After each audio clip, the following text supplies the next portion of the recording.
1971 ഫെബ്രുവരി 24 തൃശൂർ മണ്ണുത്തിയിൽ സ്ഥാപിതമായ കേരള കാർഷിക സർവകലാശാലയാണിത്. കാർഷിക മേഖലയുടെ വികസനത്തിനാവശ്യമായ മനുഷ്യവിഭവശേഷി, സാങ്കേതിക വിദ്യ എന്നിവ നൽകുന്നതിനായി കേരള സർക്കാരിന്റെ പ്രധാന ഉപകരണമാണ് കേരള അഗ്രികൾച്ചറൽ യൂണിവേഴ്സിറ്റി.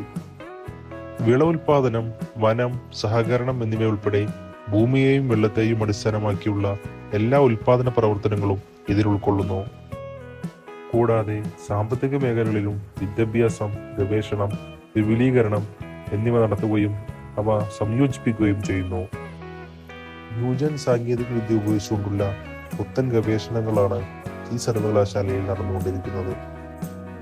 പുതിയ തലമുറയ്ക്ക് കാർഷിക മേഖലയെക്കുറിച്ച് പഠിക്കാനായി വിവിധ തരത്തിലുള്ള കോളേജുകളും ഇതിനകത്ത് പ്രവർത്തിച്ചുകൊണ്ടിരിക്കുന്നുണ്ട്.